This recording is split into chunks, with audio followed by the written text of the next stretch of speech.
నేనున్న ఒక్క కొడుకుని సార్. నేను కాకపోతే ఎవరు చూసుకుంటారు సార్ పేరెంట్స్ ని? సార్ 10 ఏళ్ల జీవితంలోనే నాకు 100 ఏళ్ల జీవితం చూపించింది సార్. ఇప్పుడు నీకు మీ పేరెంట్స్ కావాలా, నేను కావాలా? నేను కావాలంటే మీ పేరెంట్స్ ని మర్చిపో. సైకాట్రిస్ట్ డాక్టర్ దగ్గరికి వచ్చాను, మీతో మాట్లాడుతా అన్నారు. మీతోని నేను ఎందుకు మాట్లాడాలి వాళ్ళతో? వాళ్ళెవరు? ఒక్క క్షణం అండి, కొంచెం టైం ఇవ్వండి ఒక్కసారి. ఏం కంప్లైంట్ చేశాడు ఇప్పుడు నా గురించి? వృద్ధాప్యంలో ఉండేటటువంటి తల్లిదండ్రులు కాపాడవలసినటువంటి బాధ్యత ఒక ఏకైక కొడుకు మీద ఉండదా అమ్మా? డబ్బులు ఇస్తామంటున్నాం కదండి. డబ్బులతో అన్ని కొనుక్కుంటారా సునీత గారు? ఏం మాట్లాడుతున్నారండి? సిటీ లైఫ్ లో ఈ రోజు రేపు ఎవరో ముసలోళ్ళు మేలేసుకుని ఎవరో తప్పమ్మా సునీత. ఆ ముసలోళ్ళకి వస్తే ఎన్ని చెయ్యాలండి? ఎన్ని చాకరీలు చేస్తే అవుతాయి అన్ని? అయ్యో, రేపొద్దున్న మనం కూడా అదే పరిస్థితిలోకి వెళ్తాం సునీత. మనం ఇక్కడితోనే ఆగిపోమండి. మేమంత త్యాగమూర్తులు కాదు, నేను మాకంత ఓపికలు లేవు. మీకు నమస్కారం. జీవితాంతం ఆ తల్లిదండ్రులు కొడుకుతో మాట్లాడకుండా ఎలా ఉండగలరమ్మా? ఏ కాలంలో ఉన్నారు మేడం మీరు? మీరు వాస్తవంలోకి రండి సార్. మేము బుద్ధి గడ్డి తిని నీ కాన్ఫరెన్స్ కాల్ కలపమన్నాం. నేనేం తక్కువడేం కాదు, మీ దగ్గర రావుడులో నటించేస్తున్నాడేమో. ఈ రోజు నీకు గట్టిగా మేము మాట్లాడాలని అనుకుంటే కనుక అతన్ని ఇంటికి వచ్చాక పెన్నం మీద పెట్టి వేయించేస్తావని భయం మాకు. వాళ్ళు చెప్తున్నారు కదా, ఇదో ఎన్ని ఇంకేమన్నా ఉంటే చెప్పుకున్నారు. కాళ్ళ మీద పడి ఏడ్చి అప్పుడు రా, నీకు అప్పుడు ఉంది, నీకు ఇంట్లో రా, వచ్చాక చెప్తాను, ఇప్పుడు కాదు.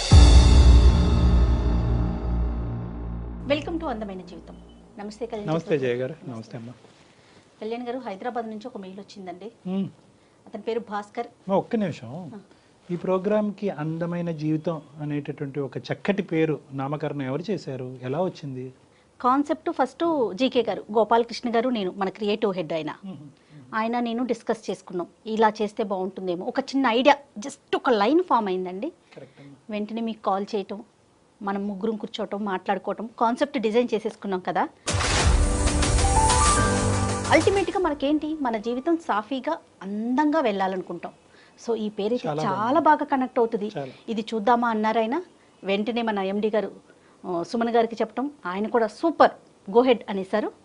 సో అలా అందమైన జీవితం స్టార్ట్ అయిందండి. చాలా సంతోషం అమ్మా. ఒక కాలర్ ఉన్నారండి, మనకి ఒకళ్ళు మెయిల్ చేశారు హైదరాబాద్ నుంచి. అతని పేరు భాస్కర్ అండి. ఉద్యోగం చేసుకుంటున్నారు, పెళ్ళయింది.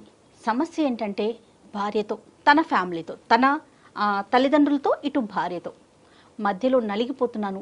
నేను ఎటు ముందుకు వెళ్ళలేకపోతున్నాను, వెనక్కి రాలేకపోతున్నాను. ఏం చేయాలో నాకు అర్థం కావట్లేదు. చాలా సెన్సిటివ్ విషయం ఇది. డాక్టర్ గారితో ఖచ్చితంగా నా విషయం గురించి మాట్లాడాలి అనే ఉద్దేశంతో మీకు మెయిల్ చేస్తున్నానని చెప్పి పెట్టాడండి అతను. నెంబర్ కూడా ఇచ్చారు, ఒకసారి కాల్ చేసేయమంటారా? పిల్లలు ఉన్నారమ్మా? పిల్లలు ఉన్నారు. హలో భాస్కర్ గారు. మేడం, ఎవరండి మీరు? నేను జయానండి, అందమైన జీవితం, సుమన్ టీవీ అందమైన జీవితం ప్రోగ్రామ్ నుంచి కాల్ చేస్తున్నాను. మేడం నమస్తే. మేడం నమస్తే అండి. మీరు మాకు మెయిల్ పెట్టారు, సో మీతో మాట్లాడదామనేసి కాల్ చేశాను. ఫ్రీ ఉన్నారా? మాట్లాడొచ్చు మేడం. రైట్. డాక్టర్ గారు కూడా ఉన్నారు. ఒక్కసారి మీ సమస్య ఏంటో ఒకసారి బ్రీఫ్గా చెప్తారా? తప్పకుండా మేడం. రైట్. సార్ నమస్తే భాస్కర్ గారు. నమస్తే. నమస్కారం సార్. చెప్పండి సార్, ఎవరిది సమస్య?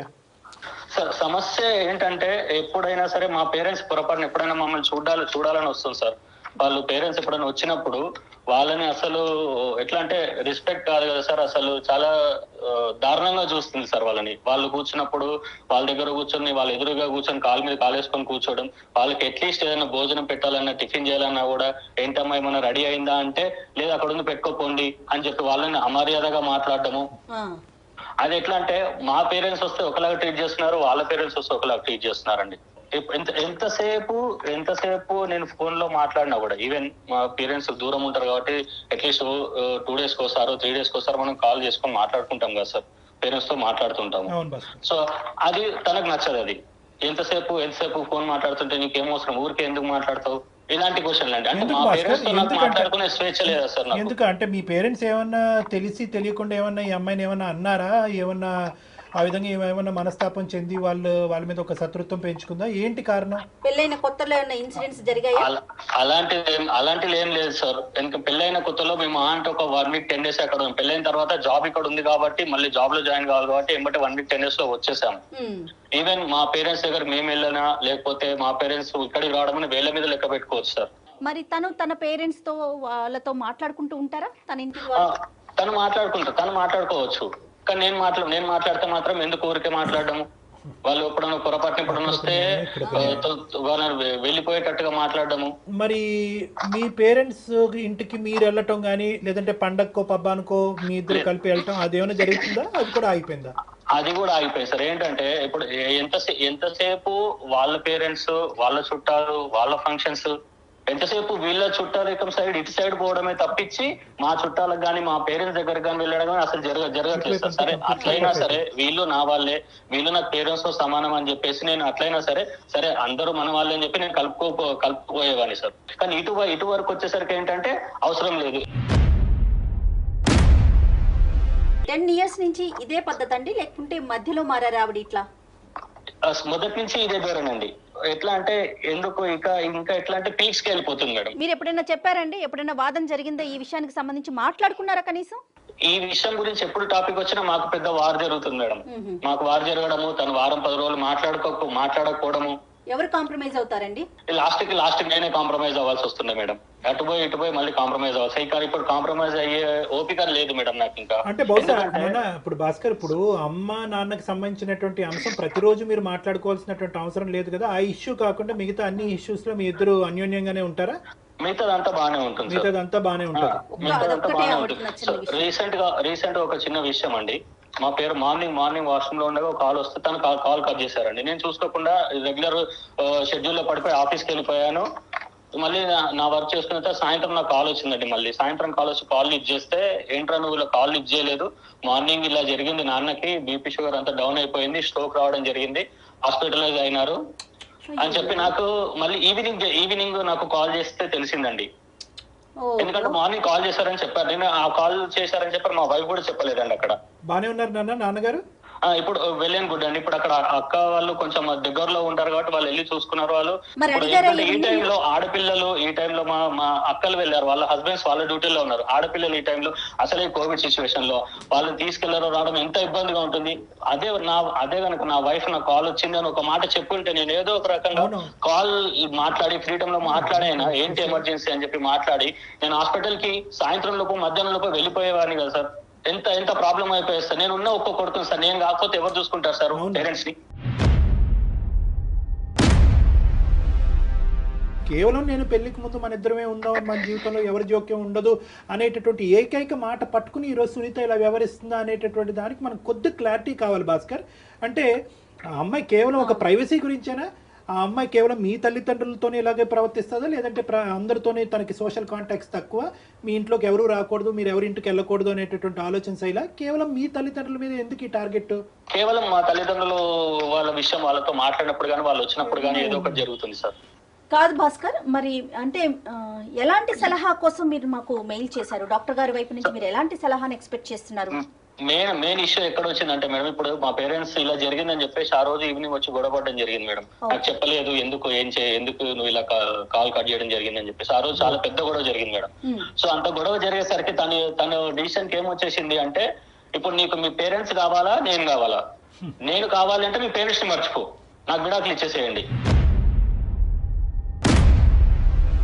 అంటే ఇంతకు మించి మీరు మీ పేరెంట్స్ దగ్గర నుంచి దూరంగా ఉండటం ఏంటి భాస్కర్? ఇప్పుడు వాళ్ళు మీ ఇంటికి రాంది లేదు, నువ్వు వాళ్ళ ఇంటికి పోలేదు, ఆఖరికి ఒక మాట సాయం లేదు, ప్రాణాల మీదకి వచ్చినా ఫోన్ కాల్ ఎత్తే పరిస్థితి లేదు. ఇంతకంటే తెగదెంపులు ఏం కావాలి? ఆల్రెడీ ఎవ్రీథింగ్ అయినట్టేగా 10 సంవత్సరాల్లో, ఇంకా ఏం కావాలంటే ఆవిడకి? అంటే ఇప్పటి నుంచి మీరు కాల్స్ కూడా మాట్లాడదు ఇంక ఇప్పటి నుంచి. ఇప్పుడు వరకు కంట్రోల్, ఇప్పుడు కమిట్మెంటా? ఇప్పుడు అలాగే అనిపిస్తుంది సార్. అంటే దాని అర్థం ఏంటో నాకు అర్థం కావట్లేదు సార్. ఇదేదో ఒక సైడ్ ఆఫ్ ది కాయిన్ మేము చూస్తున్నట్టు నాకు అనిపిస్తుంది. ఖచ్చితంగా ఈ ఇష్యూలో అయితే మాత్రం మీ భార్యమణితో మాత్రం మాట్లాడవలసినటువంటి అవసరం ఉంది. ఆవిడ వర్జన్ ఏంటి అన్నది తెలుసుకోవాల్సిన అవసరం ఉంది. ఎందుకంటే ఏ కారణం లేకుండా వృద్ధాప్యంలో ఉన్న పెద్ద వయసులో ఉన్న ఇద్దరు మనుషుల్ని అసలు ఏ కనికరం, మానవతా దృక్పథం లేకుండా దూరం పెట్టే ఆలోచన ఒక స్త్రీకి ఎందుకు ఉంటుంది అన్నది మనం తెలుసుకోవాలి. అంటే అవకాశం ఉంటే 10 ఏళ్ల జీవితంలోనే నాకు 100 ఏళ్ల జీవితం చూపించింది సార్. ఆమె గయాలితనం అట్లా ఉంటుంది. ఆమె నోట్లో నోరు పెట్టకపోతే ఎంత బాగుంటే అంత దూరం ఉంటే అంత మంచిగా ఉంటుంది సార్. కాదండి, తను ఏం చేస్తుంటారు? హౌస్ వైఫ్ అయినా? తను జాబ్ చేస్తారు మేడం. ఒకసారి ఏమన్నా మాట్లాడొచ్చా భాస్కర్? సార్ నేను ప్రయత్నం చేస్తాను సార్. నేను ఒకసారి కాల్ కలుపుతాను, మీరు కూడా ఒకసారి మాట్లాడండి సార్ తనతో. పర్వాలేదా? నో ప్రాబ్లం కదా? అంటే జస్ట్ అసలు ఆవిడ వర్షన్ ఎలా ఉందని తెలుసుకోవటం కోసం. ఓకే సార్, కాల్ కల్పండి. ఏంటి డాక్టర్ గారు? అంటే మనం ఇప్పుడు అతను కావాలి, అతన్ని కని పెంచి ఇక్కడ దాకా తీసుకొచ్చిన తల్లిదండ్రులు వద్దా? రేపొద్దున్న మరి మన పిల్లలకి మనం ఏం చెప్తాం? అంత దూరం ఆలోచించరు కదా, ఇక్కడికిక్కడే స్టోరీ. తాత చిప్ప తరతరాలు అంటారు. హలో హలో, ఏం చేస్తున్నావు? ఏదో చేస్తున్నాను. ఏంటి ఇప్పుడు? ఏం చెప్పండి. పిల్లలు ఏం చేస్తున్నారు? ఆన్లైన్ క్లాసులు జరుగుతున్నాయి కదా, కూర్చున్నారు అక్కడ. వాళ్ళు తెలుసు కదా, మళ్ళీ నన్ను అడుగుతావేంటి? అయ్యో ఏంటి, ఎందుకు చేసావు? చెప్తాను సరే. నేను ఇక్కడ సార్ని డాక్టర్స్ దగ్గరకు వచ్చాను, సైకాట్రిస్ట్ డాక్టర్ దగ్గరకు వచ్చాను. మన సమస్య గురించి ఒకసారి సార్ కూడా మీతో మాట్లాడుతా అన్నారు. నీతోని నేను ఎందుకు మాట్లాడాలి వాళ్ళతో? వాళ్ళెవరు? నాకేం సంబంధం వాళ్ళతోటి? నువ్వు వెళ్ళవు, నువ్వు విను. నువ్వు వాళ్ళు ఏం చెప్తారో నువ్వు విను. కాదమ్మా, కాదు సునీత గారు. ఓకే, ఆ నలుగురిని చేరేస్తున్నావు అన్నమాట ఇప్పుడు. అయ్యో సునీత గారు ఏంటో వినుకాస్తా నువ్వు. కదమ్మా, ఒక్క సెకండ్ అమ్మా. అమ్మ సునీత, నమస్తే అమ్మా. నా పేరు డాక్టర్ కళ్యాణ్ చక్రవర్తి అమ్మ. నేను మానసిక వైద్య నిపుణుడిని ప్లస్ రిలేషన్షిప్ కౌన్సిలర్ని. నాతో పాటు జయ గారు కూడా ఉన్నారు, సీనియర్ యాంకరు. అంటే ఏంటండి చెప్పండి. ఏంటి ఇప్పుడు ఏ వినాలి నేను ఇప్పుడు? అమ్మ నీ జీవితం. సునీత గారు, మీతో మేము ఏం మాట్లాడలేదండి. అప్పుడే మీరు ఏం వినాలి అనే ప్రశ్న వేసేస్తున్నారు. ఒక్క క్షణం అండి, కొంచెం టైం ఇవ్వండి ఒక్కసారి. చెప్పండి. కాదు సునీత గారు, ఏదో చిన్న డిస్టర్బెన్స్ నడుస్తోందని చెప్పి భాస్కర్ గారి ద్వారా మాకు తెలిసింది. అంటే మేము మధ్యలో వచ్చే ప్రయత్నం కాదు, కానీ అసలు జరిగిన సమస్య ఏంటి, ఎక్కడ మీరు హట్ అవుతున్నారు అనే కోణం తెలుసుకుందామని అంతే. ఎవరిని కూడా కించపరిచేటటువంటి ఉద్దేశం కానీ ఎవరి వైపు వేలెత్తి చూపెట్టేటటువంటి ఉద్దేశం కాదు. భాస్కర్ గారు ఏంటంటే మనస్తాపం చెంది 10 సంవత్సరాలు మా జీవితంలో ఒక ప్రాబ్లం వచ్చిందండి. కంటిన్యూస్ గా అది నడుస్తూనే ఉంది. ఏం చెప్పుకున్నాడు ఆయన మీ గురించి? నా గురించి మీ దగ్గర నాకు తెలియదు కదా. ఏం కంప్లైంట్ చేశాడు ఇప్పుడు నా గురించి? కంప్లైంట్ కదమ్మా, అన్ని విషయాల్లో మా భార్య పర్ఫెక్ట్ అండి. ఎక్కడ వేలెత్తి చూపేది లేదనే చెప్పారమ్మా మీ గురించి. మా అమ్మ నాన్న విషయం వస్తే కనుక అగ్గిలం మీద గుగ్గిలం అవుతుందండి. ఫోన్ లేదు, కాంటాక్ట్ లేదు, ఇక్కడికి వెళ్ళటం లేదు, అక్కడి నుంచి ఇక్కడికి రావటం లేదు. వాళ్ళ తల్లిదండ్రులకు సంబంధించినటువంటిది ఒక న్యాయం, మా తల్లిదండ్రులకు సంబంధించినటువంటి ఒక న్యాయం. ఆడ పేరెత్తితే నేను ఎందుకు మండిపడతానండి? ఈయన ఏం చేశాడో మీకు తెలియదు, నా గురించే చెప్తే. నేను చేసేది, నేను మాట్లాడేది మీ అందరికీ కనపడతాను ఇప్పుడు కూడా. నాకేదో చెప్తామని చూస్తున్నారు. అందు గురించే ఈ కాల్ చేసాం. నీ వర్జన్ వినాలనే ఉద్దేశం. నువ్వు కోపంగా ఉన్నావు, గట్టిగా మాట్లాడుతున్నావు, మేమేమి అది తప్పుగా భావించట్లేదు. మీ మీకు ఉన్నటువంటి టెన్షన్స్ మీకున్నాయి. కానీ దయచేసి ఒక 2 నిమిషాలు ఇతను ఈ విధంగా ఎందుకు మాట్లాడాడు అన్నది మీ వర్జన్ చెప్పండి అమ్మా. ఏమయ్యా ఇప్పుడు నువ్వేం చెప్పావు? అప్పుడు నువ్వు పెళ్ళప్పుడు నువ్వేం చెప్పావు చెప్పు. మన ఇద్దరమే ఉంటాము, ఎవరు ఉండరు, ఇన్ని ప్రేమగా చూసుకుంటాను అని చెప్పావా లేదా అప్పుడు? మరి ఇప్పుడేమో 10 ఏళ్ళు కూడా అవ్వకుండానే నీవు మళ్ళీ వాళ్ళని తీసుకొచ్చి నన్ను ఎత్తి మీద వేస్తానంటే నేనేం చేయాలి? నేను ఊరికే కూర్చున్నానా? పొద్దున్నే వాళ్ళకి ఇప్పుడు ఆరోగ్యం బాగాలేదు, వాళ్ళని చూసుకోవడానికి వాళ్ళ కొడుకు కాకపోతే ఎవరు చూసుకుంటారు వాళ్ళని? ఆరోగ్యం బాగాలేకపోతే అక్కడ ఎలా వదిలేస్తారు వాళ్ళని?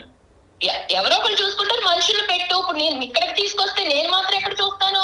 సాయంత్రం పొద్దున్న వెళ్ళిన దాన్ని సాయంత్రం 5, 6 కానీ ఆ ఉద్యోగం అవ్వదు. ఇంటికి వచ్చేటోడికి 7 అవుతూ ఉంటే మా పిల్లల్ని చూసుకోవడానికి 2 గంటలు సరిపోవట్లేదు అక్కడ. నువ్వు వాళ్ళని తీసుకొచ్చి పెడతానంటే ఇప్పుడు మనుషులు పెట్టి చూపించాలి తప్ప నేను చూసే టైం గానీ నా పిల్లల్ని పెంచుకోవడానికి నాకు టైం లేదు. ఆ మనుషులు లేదు, అక్కడే పెట్టుకో అక్కడ డబ్బులు ఇచ్చేస్తాం కదా.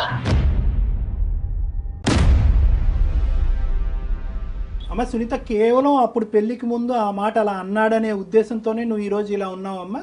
మాకు 1,00,000 ఉన్నాయి సార్ ఇక్కడ. మాకు తెల్లారి లేసి మేమిద్దరం బయటికి వెళ్ళి ఇంటికి వస్తేనే గానీ కుదరదు. పొద్దున్న సాయంత్రం పిల్లల్ని చదివించుకోవాలా, వాళ్ళని ఎలా పెంచుకోవాలి, పొద్దున్నే లెగాలి, ఇంట్లో వంటలు చేసుకోవాలి, పనులు ఇవే సరిపోతున్నాయి. కానీ మధ్యలో ఈ కరోనాలు, దరిద్రాలు ఇవి సచ్చినాయి కదా. ఇప్పుడు అలా కదమ్మా,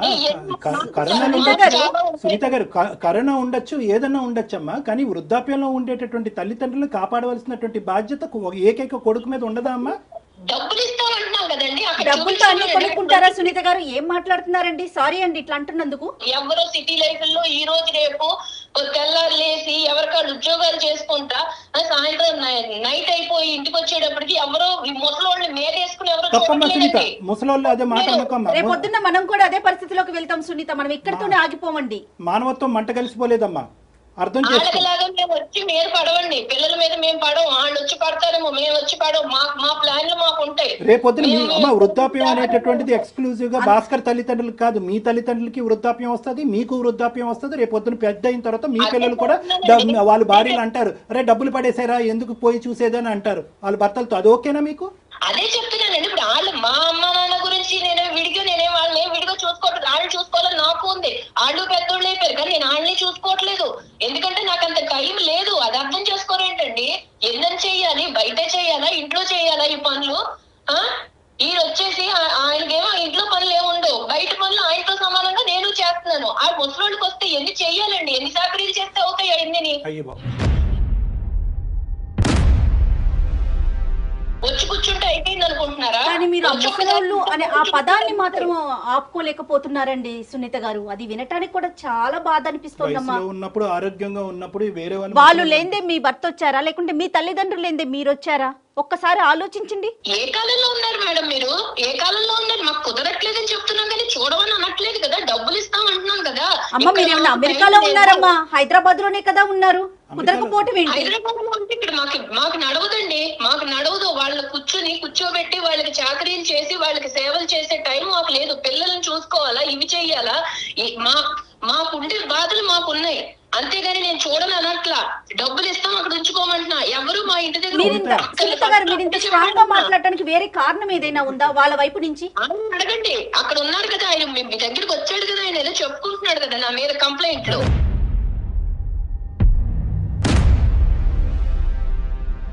సునీత, నీకు చేసింది ఏంటంటే ఈ విధంగా కేవలం వృద్ధాప్యంలో ఉండేటటువంటి వ్యక్తులకి పోషించడానికి మాకు టైం లేదన్నది ఒక్కటే కారణమా? లేదంటే వీళ్ళ తల్లిదండ్రులు ఏమన్నా నీకు తప్పుగా ప్రవర్తించారా, ఇబ్బంది పెట్టారా? ఇప్పుడు ఈయన తక్కువడేం కాదండి, ఈయనేం తక్కువడేం కాదు. మీ దగ్గర రావుడిలో నటించేస్తున్నాడేమో. ఈయనేం తక్కువడేం కాదు. వెళ్ళి 4 రోజులు అక్కడ ఉంటే వాళ్ళ అన్న కొంచెం ప్రేమగా ఉంటే చాలు, ఇక్కడికి వచ్చి మళ్ళీ వారం రోజులు నాతో మాట్లాడు. మరి నాకెలా ఉంటుంది? నేను అన్ని వదిలిపెట్టుకుని వచ్చాను కదా. నాకు మాత్రం ఇంకెవరన్నా ఉన్నారా? ఈయన పిల్లలే కదా. తెల్లారులేసి ఏళ్ళ కోసమే కదండి మేము కష్టపడేది. నువ్వు ఆన్ చేసిన రేడియో ఆగట్లేదు ఇది కాదమ్మా సునీత. ఇప్పుడు ఇక్కడ మాకు భయం ఏమీ లేదు.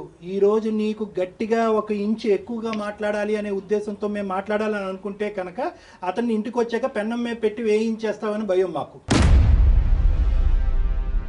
ఇప్పుడు నన్నేదో నేనేదో కొత్తగా ఈ లోకంలో నేను ఒక్కదాన్ని ఏదో అన్నట్టు మీ అందరూ కలిపి నాకు జడ్జిమెంట్ ఇస్తున్నారు కదా. ఎలాగో ఉంది, రమ్మనండి చూస్తాం ఇవన్నీ.